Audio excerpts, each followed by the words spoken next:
Hey, welcome back to Twin Cities Live. You know, this has been a really hot topic during the past few months. I think we've all been hearing about it. More and more people want to know what's actually in the meat they're buying and then feeding to their families. And today we're checking out a local cattle company that's feeding their cows one thing, and the one thing that I hear they seem to like the best. Cows love grass. Oh, man, tasty stuff. They see a field and they are thinking buffet time. Oh my gosh, So all good. different flavors. The man behind it says it's better for people, the environment, and the cows. And Emily takes us straight to the farm in Cannon Falls. Todd Churchill is passionate about grass-fed beef, but that hasn't always been the case. I grew up on a farm. I grew up running, helping with the feedlot and feeding grain to cattle. And I'd never thought about what does grain do to cattle? What are cattle supposed to eat? What does it mean to be a ruminant animal? Todd says it was an article about its health benefits that changed his mind. Today, he's the co-owner and CEO of Thousand Hills Cattle Company in Cannon Falls. We don't use antibiotics, not because I think antibiotics are bad, but because we don't need them. If you have cattle that are healthy, that are in optimal health and in a low stress environment, eating the right kind of diet, you don't need antibiotics. Todd's cattle are so calm that they don't seem to mind us at all. One of the things that we find when we manage everything to optimize their health is the cattle are typically very, very calm. These cattle are never fed any corn, grain, or animal byproducts. We want cattle that are very low stress. See, this is an example of a low stress animal. He's not scared of people. He's not concerned by you. What he really wants is somebody just to come and scratch his head. Todd estimates that there are about 20 different species of grass here, and having diversity is important, but that also means you have to have boundaries. We control how much of the pasture the cattle have access to. So it's a lot like taking your kids to the buffet. You know, you can't have the ice cream until you eat the broccoli. They're going to go through and they're going to pick out the ice cream. But they don't get to move to new ice cream until they eat the broccoli out of the pasture too. Interesting. And in that way, we're able to optimize and make use of all of the grass that we grow instead of just the most desirable types of grass. Watch as Todd opens up the new pasture, full of new growth. They know that the buffet is now open. Wow, look at them go. Oh, they're excited, look at that. So yeah, fresh, it's more ice cream. Oh my gosh, look at them. It's like me when I get to a candy store. Right, exactly. Right. It's just like taking your kids to the buffet, Where's the dessert table? The beef will cost you more, but Todd says it's because he's operating at a much smaller scale, and he says it's worth it. Because in 1950, Americans were spending 5–6% of their income on healthcare, and they were spending 15–18% on food. And those percentages have reversed now. So we feel good about the fact that we can get a value meal for $1, but we're not really saving any money because we pay for it in our health care. And so there's no free lunch at all.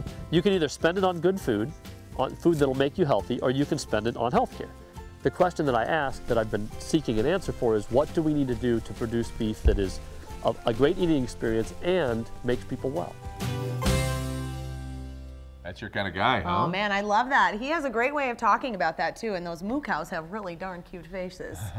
So according to Thousand Hills Cattle Company, grass-fed beef is higher in omega-3 fatty acids, which we all know are so good for you, also lower in cholesterol, saturated fat, and calories per serving than grain-fed beef. And man, it is good stuff. It's all over the place. It's in over 400 stores, including Cub Foods. And for the next couple of weeks, we're going to be showing you easy recipes to make with Thousand Hills beef. And here, making grilled beef Thai salad, we want to welcome former Food Network star contestant Justin Davis. What's up, Hi, Justin? Guys, how you feeling? You Nice were to see pumped ya. about this Thousand Hills, huh? Absolutely, yeah. I've been buying Thousand Hills for a long time. I mean, I love them. And when you look at a cow, when you look at something that has a 3-stomach system like that, only bovines do, it's all about feeding them grass. That's what they eat. Yep. They're the only thing in the world that can actually get the nutrients out of, it's called ruminating, out of They the are rumen. ruminants. Yes, and they actually get And they're tasty. nutrition out of grass. I mean, if you feed a dog grass, the result's no good. No, Henry throws up if he eats grass. Yes, yes. But I digress. Well, let's cook them up, because Right, the yeah. cute faces. Let's talk about. Let's make something. Okay, so Excellent. what are you going to do here with this salad? This is my favorite thing to eat. I eat it once a week, and for 10 years I've been going to my favorite Thai restaurant in uptown Minneapolis, Chiang Mai Thai, and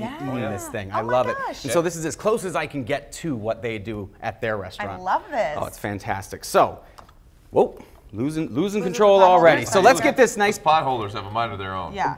They do. What I love about this recipe is, you know, I know for me, I was buy way too big of steaks. And my wife's always like, well, I eat half of it. My daughter eats a quarter of it.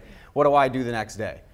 I'm making this salad. Make this salad. Absolutely, because it's Okay. just, you could use ground beef, but you really You like make it a using the steak. leftover. Yeah, absolutely. Interesting, okay. So we're gonna Little get salt this and pepper? little salt and pepper, just seasoning the steak, and just getting it on the grill pan. We're Does gonna look let that good. guy cook. So this is just, in terms of taste, this, like I've heard people actually say, because for me, I wouldn't even think twice about what, I would just pick up the cheapest one around Mm-hmm. and wouldn't even think twice about the taste. But I've heard people say, this Thousand Hills really tastes better. Well, it tastes like a cow is supposed to taste. I mean, I think that we've really lost contact with what beef is supposed to taste like in this country. I mean, Right. people think it's supposed to taste like McDonald's. No, it's not. It's Well, supposed to taste like this. It seems like the same kind of idea of eating a tomato out of season. You lose touch with what a tomato is really supposed to taste like if you're getting like an orange hockey puck in the middle of winter. Right, it's the idea of a tomato. Well, and then talk about the difference in cooking grass-fed beef compared to a regular beef. What are you going to Sure, tackle there's a few there? things to know. You know, it's much leaner because it's not given all of that corn. It's not sitting there getting fat. It's a much leaner product. So you don't want to overcook it, and you have Okay. to watch that.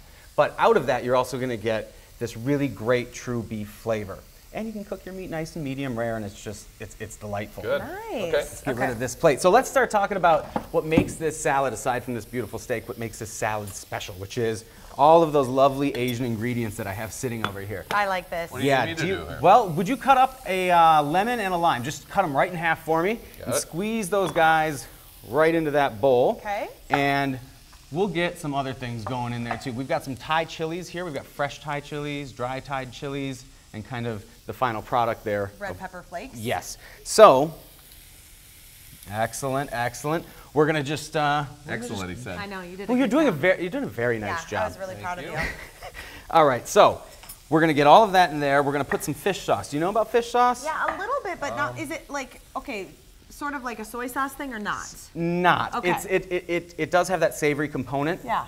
But it is, you know, a lot of Americans not into fish sauce until they taste it in something that's used where it's used properly, and they're like, it's the best thing in the world. So we're gonna So yeah, you could just let's just get a nice amount in there. You know, turn it a nice light Where do you get brown fish sauce? color. Anywhere? Or? You know, you can get fish sauce at any market.